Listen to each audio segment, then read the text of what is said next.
Hello, everybody. Please call me Garvey. Um, so we'll be talking about education and emerging new and digital media through gaming and esports. I think it's really important to always include gaming when we're talking about these programs that are going on in high schools and universities. Um, we're trying to create an inclusive space. Esports programs that don't work with existing gaming clubs, I don't think is very good. And also, esports is a very small part of gaming. We want to create opportunities for students. Um, so, what does that really mean? So, I'd like to give you a little background. I'm not going to do a presentation. I thought I'd do a heart to heart talk and really just explain a little bit about the vision of what this all means. So, collegiate esports has been around for a very long time.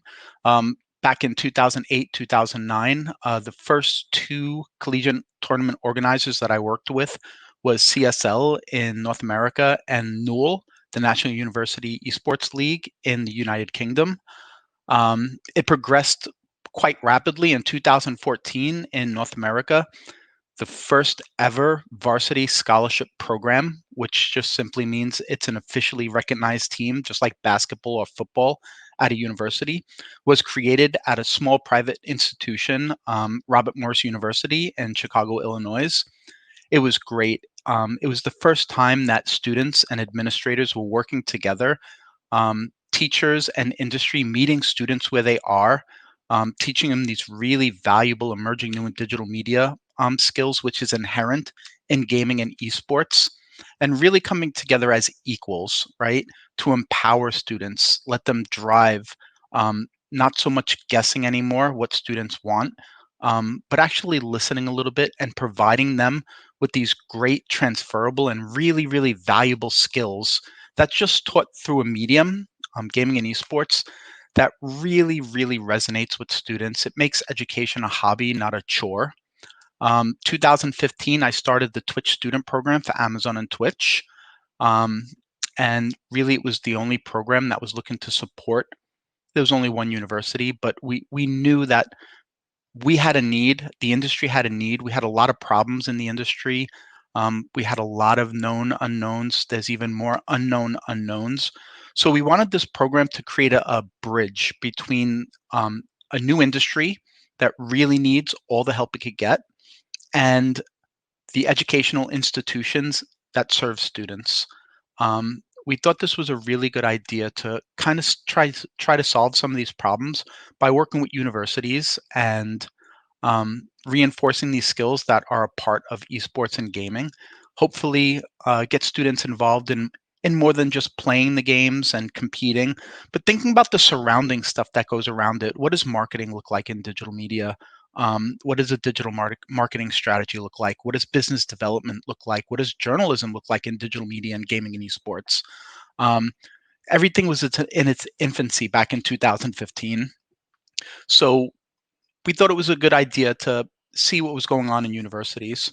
So worked really well. 2016, several other colleges joined the party, made varsity scholarship esports programs.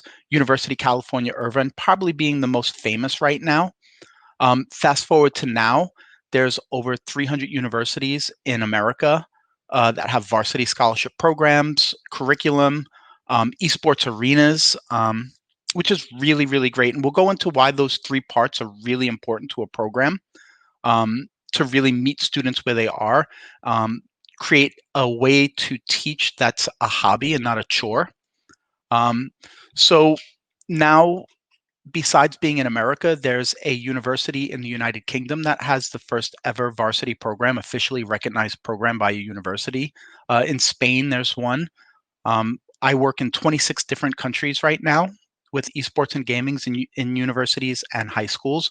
It's really exciting to work with these students. We have a really great program in Europe, for example. It's called the University Esports Masters. It's comprised of 12 separate countries in Europe. And the idea is that I support each country to have a year-long tournament structure for the students to compete in. The number one team at the end of the year for each country then gets flown to a new country every year to compete for who the best college team in all of Europe is. This is really exciting, right, for the students. We're talking about these great life experiences. Yes, they get to compete. Yes, it's esports and gaming. Yes, it's a video game. But think about it. These students are now coming out of their comfort zones. They're experiencing different cultures. They're hearing different languages. They're eating different foods. They're making friends from all over, and they're sharing knowledge. That's what I really love about the education space in esports and gaming. Everybody shares everything, their joys, their pains, their curriculums, all their hard work. It doesn't matter if they invested 2 years. If they could give that 2 years to somebody else to make sure they have an accelerated timeline and can work with students quicker, they do it. Um, so this is a really great component of what collegiate esports look like. So then it evolved a little bit from just gaming and sports at a university. And in 2016, the Twitch student program came up what we call the 3 Cs. And it's three components that a university really needs to create this empowered, confident, educated young professional in emerging new and digital media skills. So the 3 Cs that we see it is community, competition, and career. So students come and go. Obviously, they graduate. Communities, properly supported communities, live on forever. So it's very important to support and work with universities to help support these great, vibrant communities. Um, and that's done in many different ways. We support live events. The university also gives them space to congregate and to share, their knowledge, what they're working on in their classes, and try to just come together a little bit with some official support. Competition, obviously, there's these official. I'm wearing Berkeley, very famous university in California. This is their esports program shirt, varsity program. Again, just official recognition. And this, again, bridges. It's all about bridges, a bridge between students and educators where they come together and they work as peers, right? A lot of the time, the students are going to know a lot more about gaming and esports, but the administrators understand the skills that's inherent and what's needed to really execute and increase the professionalism of the industry. So that bridge that's connected, that's really empowering for students. And it's really great for universities because it's the program that students want. They're helping build it, they're coming together, quite empowering. The skills that they're learning is really great. And then we'll come to the last C, which we like to call career. And we address career by making sure that there's curriculum in universities and high schools that use the gaming and esports program, and gaming and esports only as subject matter. It's a vehicle, it's a medium. This medium is used to teach emerging new and digital media skills through gaming and esports. So if you just do a quick Google search of universities in America, and do esports, you'll see a lot of different curriculum now. We started out with esports history classes. Great. You need to know where we came from, learn from the past, live in the present, think to the future, right? Then it evolved to content creation classes. Young people want to learn how to create TikTok videos, be a broadcaster on Twitch, make YouTube videos, things like that. But it's evolved quite a bit now. Now we're teaching, there's classes like marketing in emerging new and digital media through gaming and esports. And it's very important to put the emergent, emerging new and digital media skills so administrators feel good. It's not just video games. So parents see students taking this and they feel good. And then you put gaming and esports at the end because that's what the students want. That's what brings students to these universities now. So it's really important to include those both. But this is how we address career because, again, we need marketers that understand digital media as it stands in 2021, where we're going. We need business developers that understand the business of content creation, generating data, and selling against the data. We need all these different aspects. So that's where the curriculum comes in. And the idea really is these curriculums are really great because you have this great, vibrant community. Students love to be a part of these communities. They love to compete against other schools. They love to represent the university. So now we have this great inclusive program, right? It's not only for gamers, not only for esports, but now you're creating an opportunity for the entirety of the student body. And it's not only in gaming and esports. Again, they're learning these transferable and valuable skills. They can be applied to any digital media strategy is not esports exclusive. This is just a 21st century skill. It's just, again, presented and taught in a way that's really compelling to students. Then these students that don't even identify maybe as gamers can walk out of the classroom, be a part of the community, apply these skills that they're learning in the classroom to the esports programs. So when they graduate, they are not graduating as independent contributor recent graduates. They will have a portfolio and they will have a resume that shows that they are young professionals in the business of XYZ, whatever that might be. How is that so? This marketing student, when she walks out of the classroom and becomes a part of the esports program and the community, whether she's a gamer or not, she can put together that digital media strategy. And when she graduates, she has a portfolio that doesn't have school projects, right? This is real world. She's going to have qualitative and quantitative data that shows her inputs and outputs, her contributions and her results for 3 years in university, right? That's 3 years of being a professional. Qualitatively and quantitatively, you can see her inputs and outputs. Extremely valuable. She'll also have a cover letter that shows that she's not an independent contributor. Why? She might show how she put a marketing deck together for the esports program. That took working with an art student for the assets and the graphics, working with the esports program to make sure that all the appropriate data is in, making sure that a business student comes in and makes sure that there's a compelling case to the marketing deck. So that shows teamwork, that shows collaboration, that shows people coming together and min-maxing, right? I'm good at this, I'm bad at that, but you're good at that, but you're bad at this. Let's work together. Let's create something greater than we could do by ourselves. I think that's a really compelling case for a cover letter.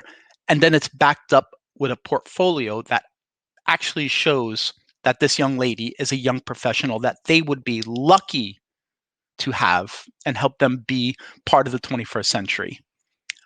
So that's really, really important. So what does that really mean? STEM and STEAM is really, really important to this industry, to really any industry in the 21st century. 70% of students that participate in esports are STEM and STEAM students. In America, we've had an increase in STEM enrollment over the past 5 years. So in 2015, when I started the program, and I only use America as an example because that was where I started and I did the most due diligence. I did correlate it to every single of the other 26 countries that I work in. Um, but this is the solid facts. We had a 31% STEM enrollment rate. Great in 2015. Almost a third of young people were taking STEM and STEAM classes. Unfortunately, in the fine print, we had a 61% attrition rate, which left America ranked 45 and 47 globally in math and sciences. The US government predicted will be several million qualified people short to fill the jobs that we need filled. That's pretty sad. Fast forward to last year, and America had an increase for the first time in 30 years in STEM enrollment. And it wasn't by a tenth of a percentage point either. It was 3 full percentage points. You can extrapolate from that with the growth of esports programs, the huge communities that's growing, all these different classes and pieces that are putting together, all coming together. Students from one university, different departments, multiple universities, once they meet each other through gaming and esports, they start working together, they start collaborating together, they start creating and innovating. So that's really what we're trying to think about. What does it mean, young, empowered, confident, educated people coming out and understanding what the new economy is? So we're looking at what's called the passion economy. I don't know if a lot of people have heard about it, but it's quickly, at least in our industry, replacing the gig economy. So the passion economy is really based on two philosophies that really resonate with young people. And the first philosophy is compassionate capitalism, and the second is social entrepreneurship. If you do what you love, you'll never work a day in your life. And there's no zero sum, right? You don't have to lose $1 for me to make $1, right? It's all built on working together, creating something more than us as individuals and making sure everybody has food on their table, everybody has a glass of milk, everybody can go out and have a better life each and every day by working together with these great new skills. Um, so, what does that look like when we start thinking about expanding to other countries that might not have esports? Maybe some countries in Africa I would absolutely love to work with. So what we like to do is we come into a country, we work with a tournament organizer. The students want to compete against each other, right? From national to pan-regional to international tournaments. This is what they want to do. So we start in universities. After we get a couple programs going really well, what we want to do is ensure that these programs can grow and innovate each year and not just do the same old every year and start stagnating. How can we do that? We start investing in creating high school programs, right? We want to make sure we have many great programs that focus more on scholarly gaming, and it's more in the educational aspect, and the esports is just a byproduct of it. But again, it resonates with the students. But you want better and better high school students to go into these university programs and elevate the program, make sure it's always innovating, it's always a little bit ahead of the curve. Ultimately, once you have those two pieces in place, there's the opportunity to create an incubator. And there's several in the UK that I work with. There's many in North America that I work with. And the idea is these students that come through these high school programs into university programs and graduate and have several friends and students that they met and they worked with that have an idea about a media business they want to create. So when they graduate, they don't have to look for work in maybe a country that doesn't have an esports industry. Why are you going to learn esports? Why are you going to learn emerging new and digital media through gaming esports if there's not something that you could actually chase? A moonshot goal. Yes, I can work at any company and apply these skills, but I want to work in gaming and esports. Maybe that country doesn't have it. So when they graduate, what are they going to do? There's no jobs to be had. That's where the incubators come in. Let these students pitch their idea. I'm working with Sally, I'm working with Bob, I'm working with Joe. We came together and we want to create this media company. I'm going to do content creation. She's going to do the digital marketing. He's going to put the business plan together. She's going to be the salesperson. We're going to put all these people together and we're going to create a media company. More and more of these come out. That's the basis of the passion economy, right? No huge mega corporations, just a lot of little companies doing really cool stuff with passion and vigor, right? Without this idea of, bottom line P&L and making every last penny. It's more about doing good. It's more about working with people that you enjoy.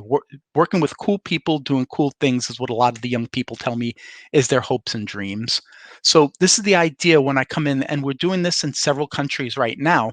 Started with the university, we took a step back into the high schools and colleges, and now it's almost at the point where students are graduating from the high school level into the university level and almost ready to graduate, where they'll maybe be that incubator that will help these young people create the businesses and the foundation for a brand new industry within each country that so chooses to have something like that.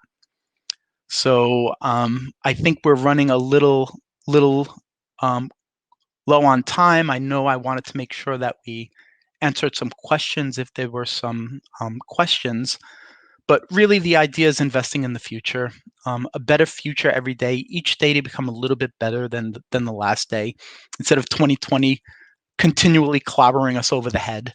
And that's really the idea about investing in young people, investing in their passions, but just making sure that there's the foundation of good business behind it.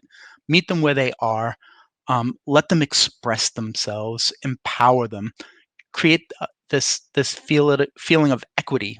um, Young people, I listen to my team, which I hire exclusively for my Twitch student program, half my age. I listen to them. Not in the habit of guessing. I have these young people that just graduated college. What do you want to do to the program? Please tell me. Because if you want it, I guarantee a lot more students would wish for that when they were in high school. The biggest compliment I've ever had was when my team came to me at the end of last year and said, Garvey, the only regret I have is that I didn't have this kind of program when I was throughout all of university and not just the last year. So that's pretty good. I feel good about that. So, and there's good business behind it as well, right? the opportunity to create an economy within your country, or even just within a university. We had a student just last month message us and tell us that he made $40,000 in 2 months to pay off his friend's medical bills. That's horrible. That's really American to hear something like that. I know a lot of you would be like, wait, what? But yeah, he earned $40,000 and paid his friend's university medical bills off. So again, another really feel-good moment. Investing in students, investing in education, it's that feel-good moment. It's this knowledge that there's going to be a better future every day. But there's good business behind it as well, right? We want to grow economies. We want to grow the business. Oh, look at the man, the myth, the legend has joined us. So are you going to come? Yeah, Are you going to come ask me some questions? yeah. Kile is gonna put them up live soon. Oh, great! I'm going to have a sip of coffee Awesome. Go ahead. because it is 3:15 in the morning. But I wanted to come on. I wanted to speak from the heart. I didn't want presentations. I wanted to be on your time to show you that Twitch and the Twitch student program absolutely wants to meet you where you are. So, as soon as the planes open up, I'll be sure to jump on a plane and work with anybody that might wish to create the foundation of opportunity for young people and students and for the country that you reside in as well.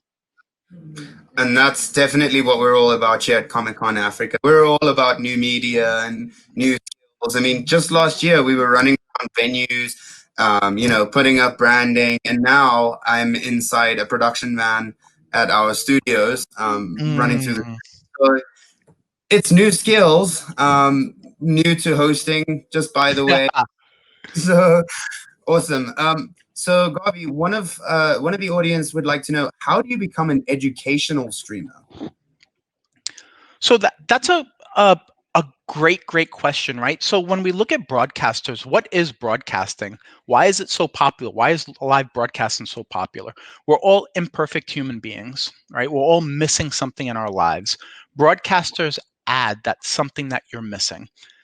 Twitch has a huge community, right? So there's a lot of people missing different things, and different broadcasters become successful different ways. Some are really exceptional at playing a game. Some are really funny, right? Some are just really good talkers and have a really good late night, DJ voice. But some actually teach about the games they're playing. They use Minecraft to teach. We have the North American Scholastic Esports Federation that uses Minecraft to teach some really good skills as well. So kind of gamifying education. Sure. I mean, that would be awesome. I'm sure any student that's in the audience right now is looking up how can they get to that school, because yeah, I mean it's a really great educational tool to not only teach kids, but it's also fun. So, Yes. and exactly what you were saying about passion economy and careers that people of my generation actually enjoy doing. Mm. Like right now, I'm absolutely loving it, and thank you so much for being with us. So, the question is, what are your plans for the African market? That's a really great question. So what I'm hoping to do is meet some organizers in Africa that might work in each different country. And this is the basis, this is the foundation of getting something started, is having something for the students to compete in. That usually gets them really passionate, which usually brings some administrators in. Once the administrators see how passionate the students are, how much visibility their universities and their high schools are getting, they usually come on. And then once they hear about the skills that's being taught, the graduation rates, the enrollment rates that university getting. For example, University of California, Irvine was, I think it was ranked 8 or 9 as a go-to school in the state of California in 2015. Last year, it was number 1. And you could extrapolate from the growth of the esports program that UCI's esports program has made UCI a hotter university than Berkeley, USC, UCLA. Sure. So there's really good business for the university as well, supporting the students in the space because students want to be there. Exactly. I was just about to say, like, as a So university student, like, usually they're like, oh, do I want to go to class today? Oh, I've got something I've got to submit. But if it's a career that you're passionate about, you're going to want to be in class because you're learning not only a valuable skill, but it's something you actually want to do and actually enjoy doing. So that would be my plan for Africa. Is I would love to meet some associations that might want to work with universities, and I can help them create these university competitions, and then I can help the associations or the federations work with universities that might want to expand. So the Twitch student program is very easy to work with. It's a consistent program around the world built on the 3 Cs, but every university is in unique circumstances. So it's built modularly. So if a university only wants to start and focus on the career aspect through curriculums, that's where we'll start. Then they could expand out to the community side and the competition side. Some universities might start at the competition side with their students and them supporting the students competing in that tournament organizers program. That's great. They start there. That's what we'll help them with. If they want to expand to the other two, we'll help them with that as well. So we Sure. we we need a basis point to start somewhere, and that leads right into this next question: is will I bring something similar to the UEM to Africa? That's exactly the idea, right? So if we can get multiple countries, 3, 4, 5, 6 countries that have some kind of tournament structure, we can support them putting together a year-long tournament structure and then getting the teams at the end of the year to come together to compete for who the best in Africa is. Then I can even have them set up to play against South America, North America, uh, Ooh, Europe. It's very easy. All the networks are already there. We're begging, we're wishing that Africa can be represented on the world stage and have young people come out, have these great life experiences, meet different people, share culture, share love. sure. And that's what it's all about in the passion economy. And I'm also quite sure that, Amazon providing a lot of the data elements, similar to what Ani discussed from game tech, heat mapping the games.